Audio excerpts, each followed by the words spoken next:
What is up, all of you awesome and amazing people on YouTube? The old coot here, coming at you with another exciting video of this beautiful Chef IQ smart thermometer. This is the 3-pack, and here's why you want 3 of these, like the 3-pack. Basically, one probe is in the deepest, thickest part of my chuck roast. Low battery. There you go, and it's letting me know that I have a low battery, which means I didn't charge this thing enough. I should have charged it fully before I used it. But anyways, one probe goes in the biggest, thickest part of the meat, right? So I'm looking at the up and down, right? And also the left and right. I'm trying to find basically like the center of the roast. And then this other one I put on the thinner part of the roast, right? And the same kind of concept here, left and right, up and down. I'm basically aiming for the direct center of that roast to get a true accurate reading of what's going on inside of the roast. If you stick around, in very shortly, I will be making a full-blown turkey, and I'll show you where the different zones really are crucial.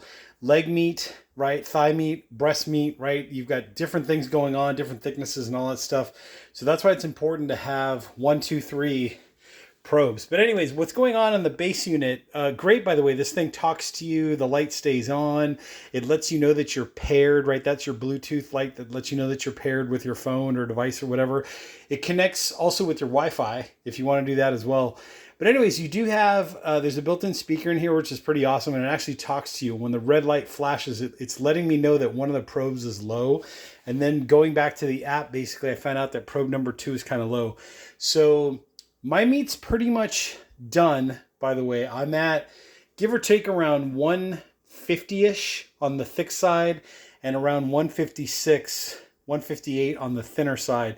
So what I'm going to do is I've taken this out of the oven, right? I was at 300 degrees for about an hour and a half, give or take. And this is somewhere around, what was this? This was like a 2-pound roast, give or take.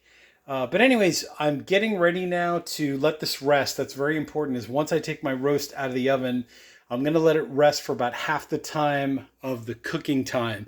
So if I cooked it for an hour and a half, I'm going to let it rest for about 45 minutes before slicing and dicing. And also, I'm also going to leave the probes in there. Very important to leave the probes in there for at least a half an hour.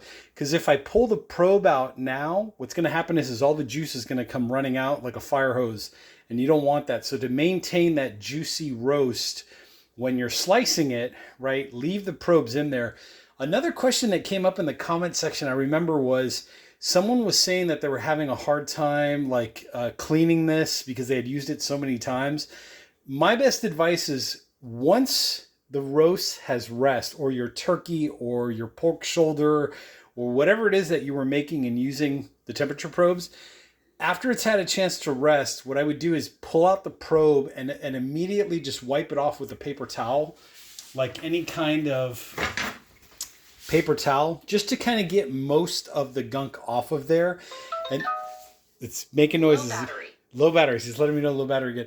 But anyways, once the probe has been taken out, right, this is after about 30 minutes. Remember, like, I cooked this for an hour and a half. So after about a half an hour of it just sitting on the countertop and resting, or on the oven or whatever, I'm probably going to tent this with foil. After about a half an hour is when I'll pull the probe out so that the juices don't come running out or whatever. You might get a little bit of drippage, but no problem. But anyways, once I pull the probe out, I'm just going to wipe it with a simple paper towel just to get most of the gunk off. And then what I'll do is, then when the probe fully comes back down to room temperature, then I will go ahead and wash it with some warm water and just a little bit of like Dawn dish soap. There's no need to be aggressive with it or whatever. You shouldn't have to anyway. And another thing too is also the mark lines, right? So as you see on the probe, let's use this one because I haven't used this one yet, but see how there are different markings, right? So you have the first one, right, 1, 2, 3, 4.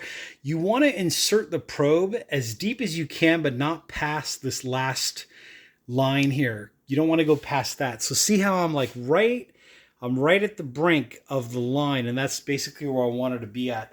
And these probes are built pretty durable. They will take the heat of the oven, right, 450 degrees or whatever it is. I wouldn't go anything higher than that anyway, but maybe 500.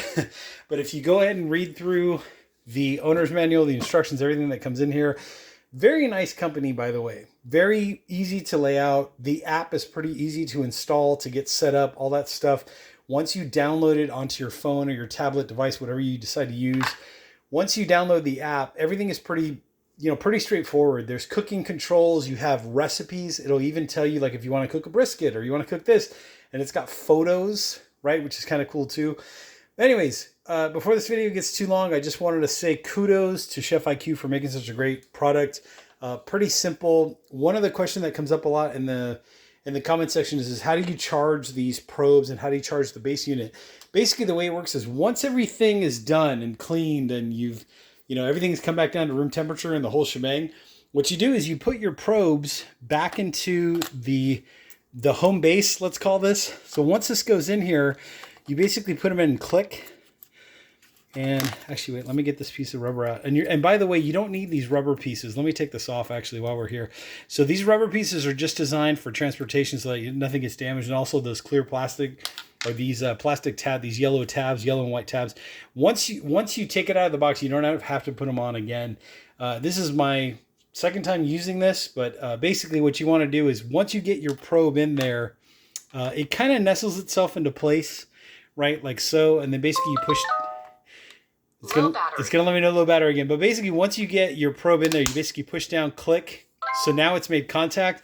It'll give you that beeping noise. It lets you know that it's made contact.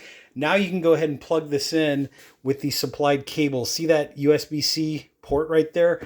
There is a cable in there. So if you want to charge it up, when you plug in the base unit, you're going to charge the probes. If there's one probe in there, it'll charge the one. If you've got 3 probes in there, it'll charge all 3. It's basically how it works.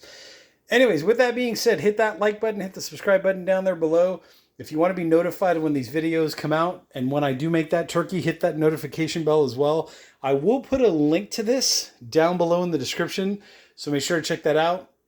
And one other question that might come up is, I used the probes without fully charging, and I did what I wasn't supposed to do. So don't get me wrong, these things last for hours if you charge them up fully before using, which I didn't do before I did this video. I just wanted to do a quick video to kind of get it out there and just to kind of give it like a little second run through before I do my turkey. But anyways, stay tuned for more videos. Hit that like button, hit the subscribe button down there below. I will do more videos with this soon, and also I'll put a link to this down below in the description. Make sure to check that out. I'm the Old Coot, and I'll catch you all in the next exciting video.